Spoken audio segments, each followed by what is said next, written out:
Hello students, second topic income and expenditure account యొక్క proforma చూద్దాం. ఓకేనా, చూడండి ఇక్కడ మనకు debit side expenditures and credit side incomes.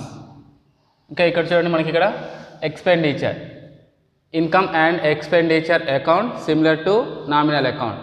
Expenses losses are debit side, incomes and gains or credit side. ఓకేనా, expenditures అనగా ఎక్స్పెన్సెస్ని debit చేస్తాం. అదేవిధంగా ఇన్కమ్ అనగా ఆదాయాలు ఏం చేస్తాము, క్రెడిట్ చేయడం జరుగుతుంది. ఓకేనా, చూడండి ఫస్ట్ మనకు ఎక్స్పెండిచర్స్ సంబంధించినటువంటి ఐటమ్స్ చూద్దాం. ఓకే, ఇక్కడ చూడండి మనకి ఇక్కడ 2 డెబిట్ సైడ్ ఏం చేస్తాము, 2తో స్టార్ట్ చేస్తాము. అదేవిధంగా క్రెడిట్ సైడ్ అకౌంట్ దేంతో స్టార్ట్ చేస్తాము, బై. ఓకేనా, debit side 2, credit side by.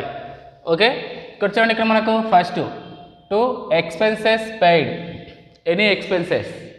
Okay, salaries, okay, rent, okay, office rent, insurance, ఇవన్నీ మనకు ఎక్స్పెన్సెస్. ఓకేనా, ఎక్స్పెన్సెస్ పెయిడ్కి సంబంధించినటువంటి ఇక్కడ అడ్జస్ట్మెంట్స్ ఉంటాయి. ఓకేనా, ఇవి మనం కొంచెం కేర్ఫుల్గా ఇందాం. ఓకే, చూడండి ఇక్కడ మనకు first out standing expenses of current year. వీటిని ఏం చేస్తాము, ప్రస్తుత సంవత్సరానికి సంబంధించినటువంటి చెల్లించవలసిన ఖర్చులు అంటాం. ఓకేనా, ఇక్కడ కరెంట్ ఇయర్కి సంబంధించినటువంటి అవుట్ స్టాండింగ్ ఎక్స్పెన్సెస్ని ఏం చేస్తాము, యాడ్ చేయడం జరుగుతుంది. ఏ ఎక్స్పెన్సెస్కి, concerned expenses, insurance or salary ఏదైనా కావచ్చు. ఇక్కడ మనకు ఫర్ ఎగ్జాంపుల్ శాలరీ ఉంది, శాలరీకి ఏం చేస్తాము, ఇది మనకేమవుతుంది, concerned expenses, one of the salary. ఓకేనా, దీన్ని ఏం చేస్తున్నాం మనము, outstanding expenses of current year. ఓకేనా, ప్రస్తుత సంవత్సరానికి సంబంధించినటువంటి చెల్లించాల్సిన జీతాలను ఏం చేస్తాము, యాడ్ చేయడం జరుగుతుంది. ఇది మనకు అడ్జస్ట్మెంట్లో జరుగుతుంది. ఓకేనా, దీన్ని ఏం చేస్తాము, యాడ్ చేస్తాం. ఏది, కరెంట్ ఇయర్కి సంబంధించినటువంటి అవుట్ స్టాండింగ్ ఎక్స్పెన్సెస్ని. నెక్స్ట్ సెకండ్, దీన్ని ఏం చేసినాము, యాడ్ చేసినాము, టోటల్ వచ్చేసింది. నెక్స్ట్ ఏంటిది, plus last year prepaid expenses. ఓకేనా, లాస్ట్ ఇయర్కి సంబంధించినటువంటి, అంటే కరెంట్ ఇయర్ కాదు, కరెంట్ ఇయర్ అంటే ప్రస్తుత సంవత్సరం. లాస్ట్ ఇయర్ అంటే ఏంటిది, మనకి ఇక్కడ గడిచిపోయిన సంవత్సరం. ఓకేనా, గత సంవత్సరం. ఓకే, ఇక్కడ మనకు గత సంవత్సరానికి సంబంధించినటువంటి ప్రీపెయిడ్, ముందుగా చెల్లించినటువంటి ఖర్చులను ఏం చేస్తాము, కన్సర్న్డ్ ఎక్స్పెన్సెస్కి యాడ్ చేయడం జరుగుతుంది. ఓకేనా, outstanding expenses of current year or last year prepaid ఎక్స్పెన్సెస్ని రెండింటిని ఏం చేస్తాము, యాడ్ చేయడం జరుగుతుంది కరెంట్ కన్సర్న్డ్ ఎక్స్పెన్సెస్కి. ఓకేనా, నెక్స్ట్ అండి ఇక్కడ మనకు out standing of last year expenses ఏం చేస్తాం, వీటిని డిడక్ట్ చేస్తాము. డిడక్ట్ చేస్తాం. కన్సర్న్డ్ ఎక్స్పెన్సెస్ నుంచి ఏం చేస్తున్నాం మనము, డిడక్ట్ చేయడం జరుగుతుంది. ఏ ఎక్స్పెన్సెస్ని, outstanding of last year expenses. Last year అంటే గత సంవత్సరానికి సంబంధించినటువంటి చెల్లించాల్సిన ఖర్చులు ఉంటాయి కదా, ఆ ఖర్చులను ఏం చేస్తాము, సంబంధిత ఖర్చు నుండి తీసివేయడం జరుగుతుంది. ఓకేనా, ఏంటిది ఇక్కడ మనకు out standing of last year expenses. Okay, next fourth చూడండి ఇక్కడ మనకు prepaid expenses of for next year. ఓకేనా, ప్రీపెయిడ్ ఎక్స్పెన్సెస్ అంటే ముందుగా చెల్లించిన ఖర్చులు. ఏ సంవత్సరానికి సంబంధించి, నెక్స్ట్ ఇయర్. ఓకేనా, రాబోయే సంవత్సరానికి సంబంధించి మనము ముందుగానే చెల్లిస్తున్నాం కాబట్టి వాటిని ఏం చేస్తాము, డిడక్ట్ చేయడం జరుగుతుంది. ఓకేనా, ఈ 4 ఐటమ్స్ మనకు వెరీ వెరీ ఇంపార్టెంట్ ఇక్కడ. ఓకేనా, ఫస్ట్ ఏంటి చూడండి ఇక్కడ మనకు ఎక్స్పెన్సెస్ పెయిడ్, ఎక్స్పెన్సెస్కి కన్సర్న్డ్ ఎక్స్పెన్సెస్కి ఏం చేస్తున్నాము, out standing expenses of current ఇయర్కి సంబంధించినటువంటి అవుట్ స్టాండింగ్ ఎక్స్పెన్సెస్ని యాడ్ చేస్తున్నాము. Next last year prepaid expenses అంటే గత సంవత్సరానికి సంబంధించినటువంటి ప్రీపెయిడ్ అంటే ముందుగా చెల్లించినటువంటి ఖర్చును ఏం చేస్తున్నాము, యాడ్ చేస్తున్నాము. ఈ రెండు ఇంపార్టెంటు. ఓకే, చూడండి మరొకసారి చూడండి. Outstanding expenses of current year, last year prepaid expenses, ఈ రెండింటిని యాడ్ చేస్తాం దేనికి, కన్సర్న్డ్ ఎక్స్పెన్సెస్కి. Next outstanding of last year expenses. Okay, ఇక్కడ గత సంవత్సరానికి సంబంధించినటువంటి చెల్లించాల్సిన ఖర్చును ఏం చేస్తున్నాము, డిడక్ట్ చేస్తున్నాం. Next prepaid expenses of for next year, అంటే రాబోయే సంవత్సరానికి, అంటే ముందుగానే మనం చెల్లిస్తున్నాం ఖర్చుని. అంటే ఇక్కడ చూడండి, ఇక్కడ మనకు ఫర్ ఎగ్జాంపుల్ మనం అకౌంట్ని ఏ విధంగా తయారు చేస్తున్నాము, 2008కి సంబంధించిన అకౌంట్ని ప్రిపేర్ చేస్తున్నాం అనుకున్నాం.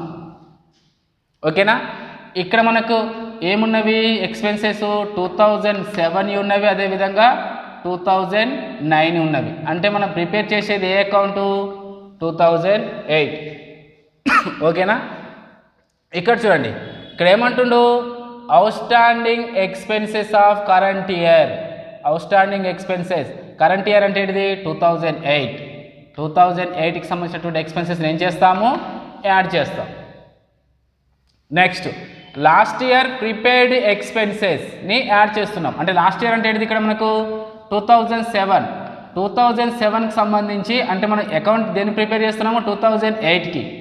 అంటే 2007లోనే ఎక్స్పెన్సెస్ని పే చేసినాం. అంటే దీనికి ఏం చేస్తాము, మళ్ళీ కన్సర్న్ ఎక్స్పెన్సెస్కి యాడ్ చేయడం జరుగుతుంది. ఓకేనా, next outstanding expenses of last year expenses. అంటే ఇక్కడ మనం ప్రీపెయిడ్గా ఎక్స్పెన్సెస్ చేస్తే యాడ్ చేసినాము, అవుట్ స్టాండింగ్ చెల్లించాల్సిందని ఏం చేస్తున్నాము, డిడక్ట్ చేస్తున్నాము. ఈ ఇయర్కి సంబంధించిన అవుట్ స్టాండింగ్ ఎక్స్పెన్సెస్ ఈ ఇయర్లో ఏం చేస్తున్నాము, డిడక్ట్ చేస్తున్నాము. Next prepaid expenses for next year. Next year మనకి ఏంటిది, 2009. 2008లో చెల్లించాల్సినవి ఎప్పుడు చెల్లిస్తున్నాము, 2009లో కూడా చెల్లిస్తున్నాము. అంటే 2008వి 2009వి ఈ రెండు ఎక్స్పెన్సెస్ మనం పే చేస్తున్నాం కాబట్టి వీటిని ఏం చేస్తున్నాము, డిడక్ట్ చేయడం జరుగుతుంది. మన అకౌంట్ దేనికి సంబంధించింది, 2008కి సంబంధించింది. అంటే 2007 లాస్ట్ ఇయరు, 2009 నెక్స్ట్ ఇయరు. ఓకేనా, వీటికి సంబంధించినటువంటి ఎక్స్పెన్సెస్ని ఏ విధంగా మనము అకౌంట్లో ప్రిపేర్ చేస్తామో మనం ఇది డీటెయిల్డ్గా అకౌంట్ ప్రిపేర్ చేసేటప్పుడు చూద్దాం. ఓకేనా, నెక్స్ట్ ఇక్కడ మనకు ఎక్స్పెన్సెస్ చూడండి, depreciation. Depreciation is one of the non recurring expenses. ఓకేనా, నాన్ రికరింగ్ ఎక్స్పెన్సెస్ అంటే పునరావృతమయ్యే ఎక్స్పెన్సెసా, రికరింగ్ ఎక్స్పెన్సెస్ అనేది మనకి ఇక్కడ చూద్దాం. Depreciation. Depreciation is non recurring expenses, recurring expenses. Recurring expenses. ఓకేనా, ఇది రికరింగ్ ఎక్స్పెన్సెస్ కాబట్టి మనం ఏం చేస్తున్నాం, ఇది డెబిట్ సైడ్, అంటే ఇన్కమ్ అండ్ ఎక్స్పెండిచర్లో ఎక్స్పెండిచర్గా ట్రీట్ చేసి డెబిట్ సైడ్ చూపిస్తాము. ఓకేనా, depreciation calculated on assets. Assets means furniture, okay, land and building, plant and machinery, వీటిపైన మనం ఏం చేస్తున్నాము, డిప్రిషియేషన్ని క్యాలిక్యులేట్ చేస్తాము.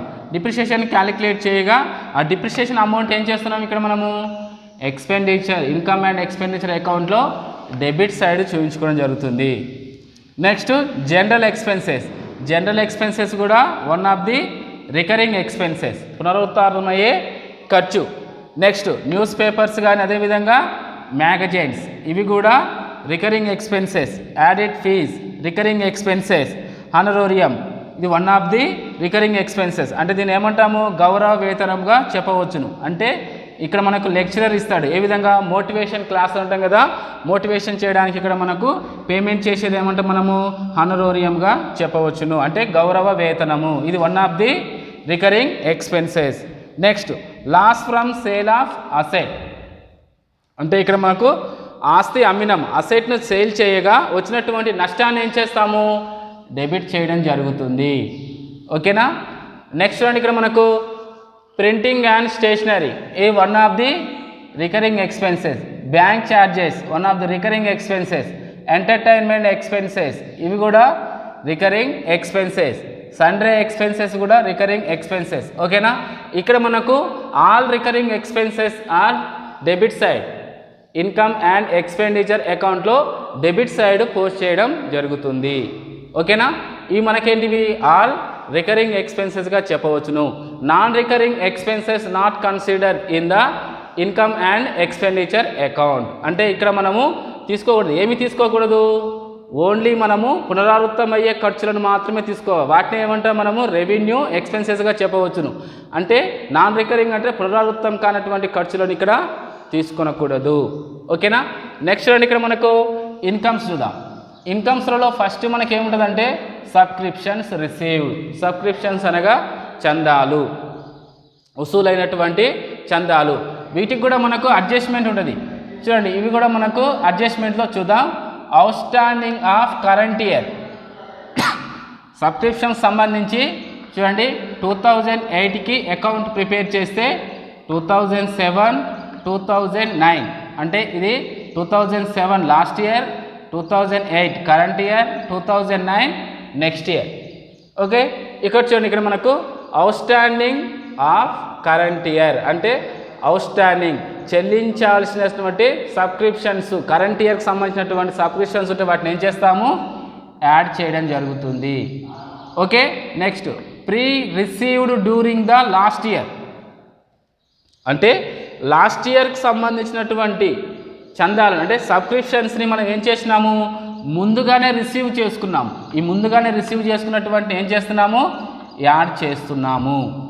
ఓకే, కరెంట్ ఇయర్కి సంబంధించినవి, అదేవిధంగా లాస్ట్ ఇయర్కి సంబంధించినటువంటివి ప్రీ రిసీవ్డ్ అంటే ముందుగానే రిసీవ్ చేసుకున్నటువంటి ఏం చేస్తున్నాము, కరెంట్ ఇయర్కి సంబంధించినటువంటి సబ్స్క్రిప్షన్స్ని యాడ్ చేస్తున్నాము. ఏవేవి యాడ్ చేస్తున్నాము, out standing of current year అంటే ప్రస్తుత సంవత్సరం సంబంధించినటువంటి చందాలను, అదేవిధంగా లాస్ట్ ఇయర్లో రిసీవ్ అయినటువంటి చందాలను ఏం చేస్తున్నాము, కరెంట్ ఇయర్ ఏంటిది ఇక్కడ మనకు 2008, ఈ 2008కి సంబంధించినటువంటి సబ్స్క్రిప్షన్స్కి యాడ్ చేయడం జరుగుతుంది. ఓకేనా, నెక్స్ట్ అండి ఇక్కడ మనకు out standing of last year received during the current year. ఓకేనా, ఇక్కడ ఏమంటుండు, లాస్ట్ ఇయర్లో అవుట్ స్టాండింగ్ ఉన్నాయి, అయితే ఇవి రిసీవ్ అయినాయి అంట. ఎప్పుడు రిసీవ్ అయినవి, డ్యూరింగ్ ద కరెంట్ ఇయర్ అంటే ప్రస్తుత సంవత్సరానికి రిసీవ్ అయినాయి. అంటే ఇక్కడ ఎప్పుడు అవుట్ స్టాండింగ్ ఉన్నవి, లాస్ట్ ఇయర్కి సంబంధించినటువంటి అవుట్ స్టాండింగ్ కరెంట్ ఇయర్కి రిసీవ్ అయినాయి. ఇటువంటి సబ్స్క్రిప్షన్స్ని ఏం చేస్తాము, డిడక్ట్ చేయడం జరుగుతుంది. ఏం చేస్తాము, డిడక్ట్ చేస్తాము. అంటే ఇక్కడ ఏమంటుండు, outstanding of last year అంటే లాస్ట్ ఇయర్లో చెల్లించాల్సిన చందాలు ఎప్పుడు రిసీవ్ అయినాయి అంట, డ్యూరింగ్ ద కరెంట్ ఇయర్ ప్రస్తుత సంవత్సరానికే రిసీవ్ అయినాయి కాబట్టి వీటిని ఏం చేస్తాము, డిడక్ట్ చేయడం జరుగుతుంది. ఓకేనా, నెక్స్ట్ ఏమంటుంది ఇక్కడ మనకు pre received for next year అంటే నెక్స్ట్ ఇయర్ చెల్లించాల్సిన చందాలను ఈ సంవత్సరమే చెల్లించిన. అంటే ఇక్కడ ఏమంటుండు, ప్రీ రిసీవ్డ్ ముందుగా రిసీవ్ చేసుకుండు అంటే ముందుగానే వసూలైనవి. అంటే దేనికి సంబంధించినవి, నెక్స్ట్ ఇయర్కి సంబంధించినవి. అంటే 2009లో సబ్స్క్రిప్షన్స్ పే చేయాలి, అయితే అవి ఎప్పుడంటే అవి రిసీవ్ అయినవి 2008లోనే రిసీవ్ అయినాయి కాబట్టి వాటిని ఏం చేస్తాము, డిడక్ట్ చేయడం జరుగుతుంది. అంటే ఇక్కడ మనం ఏ అకౌంట్ ప్రిపేర్ చేస్తాము, 2008కి సంబంధించినటువంటి అకౌంట్ను ప్రిపేర్ చేస్తున్నాం కాబట్టి ఇక్కడ 2009లో చెల్లించాల్సినవి ఎప్పుడు రిసీవ్ అయినాయి అంట, 2008లోనే రిసీవ్ అయినాయి కాబట్టి డిడక్ట్ చేయడం జరుగుతుంది. ఓకేనా, ఇవి మనకు subscriptions, expenses, subscriptions very very important. ఏవి యాడ్ చేయాలి, ఏవి డిడక్ట్ చేయాలి అనేది మనం నేర్చుకుంటే ఆటోమేటిక్గా ప్రాబ్లం వచ్చేస్తుంది. ఓకేనా, నెక్స్ట్ రండి ఎంట్రన్స్ ఫీజ్ ప్రవేశ రుసుము. అంటే ఈ ప్రవేశ రుసుము ఏమంటుంది ఇక్కడ, ఇఫ్ రెవెన్యూ అయినప్పుడు మాత్రం ఇది ఏ విధంగా చూసుకోవాలి, ఇన్కమ్గా తీసుకోవాలి. ఇన్కమ్ అండ్ ఎక్స్పెండిచర్లో ఇన్కమ్ సైడ్ పోస్ట్ చేయాలి. ఓకేనా, నెక్స్ట్ ఏమంటుండు మెంబర్షిప్ ఫీజు కూడా ఇఫ్ రెవెన్యూ ఐటమ్ అయినప్పుడు మాత్రం ఇక్కడ ఇన్కమ్గా ట్రీట్ చేయాలి. ఓకేనా, నెక్స్ట్ ఏంటిది లాకర్ రెంట్. ఓకేనా, లాకర్స్ రెంట్ ఏంటిది, ఇక్కడ మనకు బ్యాంకులలో మనము ఏదైనా గోల్డ్ కానీ సిల్వర్ కానీ ఏదైనా మనం ఏం చేస్తాము, లాకర్లలో పెడతాము. అంటే లాకర్ రెంట్ మనం పే చేయడం జరుగుతుంది. ఆ రెంట్ ఏంటిది, వన్ ఆఫ్ ది ఇన్కమ్.